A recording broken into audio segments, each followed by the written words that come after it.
Our GMC Sierra tweet of the night comes from ESPN. Brooks Koepka joins Victor Hovland and John Rahm. Top of the leaderboard, 7 under 65. That's tied for the most scores of 65 or lower in a single round of the Masters in their history. And normally, in order to win this thing, you got to be under par, at least in the first round. It doesn't have to be 7 under, but under par. Tiger Woods shot 74 today. That's 2 over par.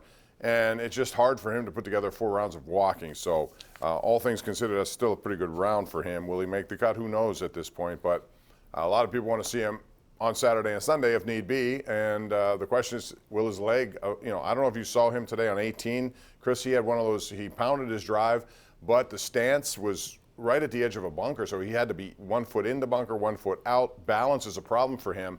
And he actually looked like he may have hurt the leg by going through with that shot. I have a hard time watching him. I didn't mess up my leg, my right leg, or when I did my left knee, I didn't mess it up as badly as that car accident messed up his right leg. We know his left knee has been bad in the past. I understand why he is so compelling, Bob. It's self-evident. I don't need to go over that. I know why you and many others want to see him play on the weekend. He does not feel relevant right now. I mean, his leg is in such bad shape. It's so obvious he is done as a seriously competitive golfer as a result. It does feel a little sad to watch because he's just trying to gut it out, and I wouldn't be surprised if this really is the last time he plays in the Masters. You can see it when he walks. His leg is still permanently disfigured. It's obvious that he's having trouble walking. He walked up off the 18th green up the hill, Bob. You can see him. I know this walk well because I had to do it when I was first getting back into walking after surgery. He's putting a ton of weight on his other leg because he can't do much of anything on the right leg. And that other leg's had 4 surgeries to his knee, or 5, whatever it is. So that's been surgically repaired as well. And I think he indicated that as media get-together the other day, that he doesn't know how many of these more he has. It's sad in a way, but then again, it's self-inflicted. He did a lot of this to himself, and it's a shame because the shape he's in, Chris, let's assume he had none of these issues, or at least, okay, fine, knee surgery, but none of what happened in that car crash. He could have been playing. Phil Mickelson won at Kiowa at age 51. Tiger Woods, with the shape he was in, how many more majors do you think he left on the table? No, probably a couple. I had thought he was done as a major winning golfer with all the strife, but then obviously he won at Augusta. I think he would have had to have picked his spots, maybe win in bad weather where his course knowledge comes into play, but he could still bomb it. If that right leg isn't almost amputated, I do think he would have contended seriously for some. But you're right. It's self-inflicted stuff. And, just because he is still the most magnetic person out there for a lot of people, I will say this. I have a little bit of a hard time with the fawning treatment he's getting for acting like an actual human being now that he's been reduced to the level of mere mortals. Just remember, this is a guy who, when he was at his apex of all-time greatness, was not a very approachable person, was not what I would call an ambassador for the game of golf in the way you'd want somebody to be. It's fine now that he's had a little bit of an epiphany, but man, it certainly took him getting knocked down below the rest of the people to actually start acting like one of the people. That's frustrating to me. And even now, to this day, I still think there's a touch of that in him. He doesn't engage with fans the way I thought he should, given where he is, and that's just me, but everything he's gone through, you think it would have led to a different opinion of the way he handles this. Meanwhile, let's talk about the Pirates before we go to the phone lines. So they came off a sweep of the Boston Red Sox. Anytime you do that, that's good. I really don't care what time of the year, although it is early. What's your take on the makeup of this team? And, it's only 6 games, but do you feel a little bit better maybe than you did before they played a game? So I look at the individual stuff. O'Neal Cruz, it's been here or there for him so far, but I still have a lot of confidence that he'll get it right. His fielding with one negative throw aside has been pretty good. I actually liked what I saw from Mitch Keller in that Boston series. I thought that was a really encouraging performance for him that could have been even longer. I liked the way he battled. I liked it for a guy like Keller, Bob.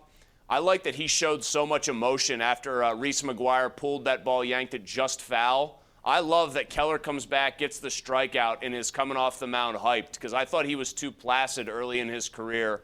So that's encouraging. One note of discouragement, I'm starting to have genuine, not even concerns, an expectation now, Bob. I don't think Ke'Bryan Hayes is ever going to hit to the level that would make him a star in baseball. I don't see it there. I don't like that swing. I don't like the results it produces. Yeah, and you need some power from that position. He's really good defensively. Also, mentioning pitching, I thought Contreras did well. And I give a lot of credit to Johan Oviedo, too, because he gave up 5 runs. They kept with him, and he kept it pretty much at bay after that.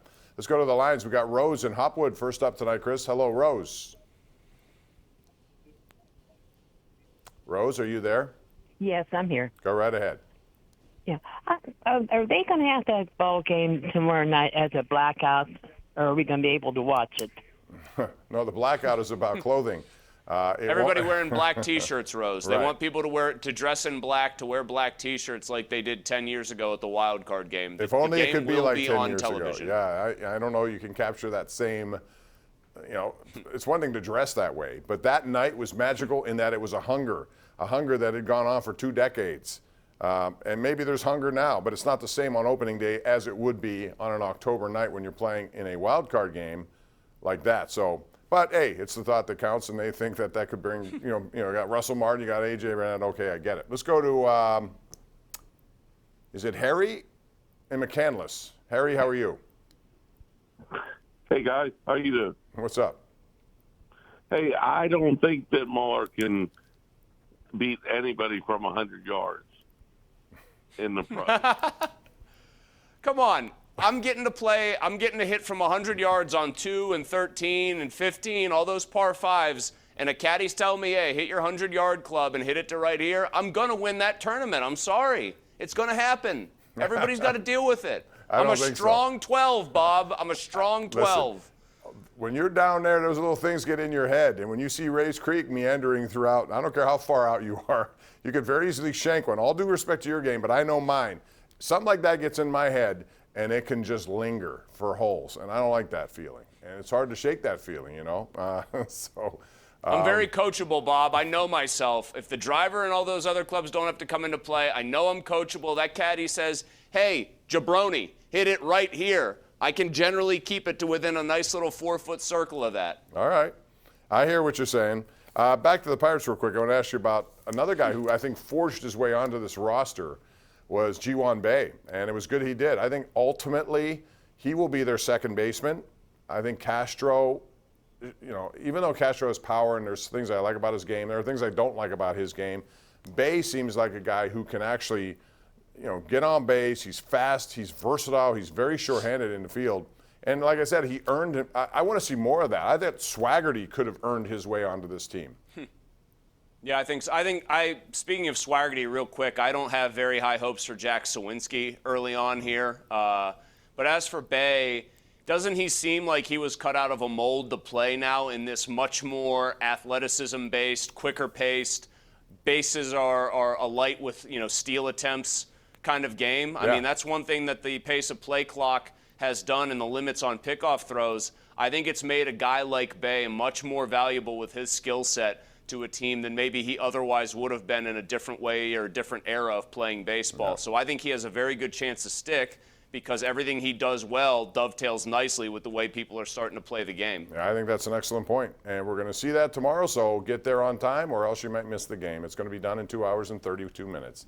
We saw 1 hour and 57 minutes already with the Marlins and the Brewers, I think it was. So who knows? Beautiful. Yeah, It's it is. absolutely It's fast, beautiful. and it keeps everyone engaged, so you don't have lulls. We're going to take a break, and when we come back, we'll have more as we continue on the night before the Pirates opener against the Chicago White Sox. We're right here live on Pittsburgh CW.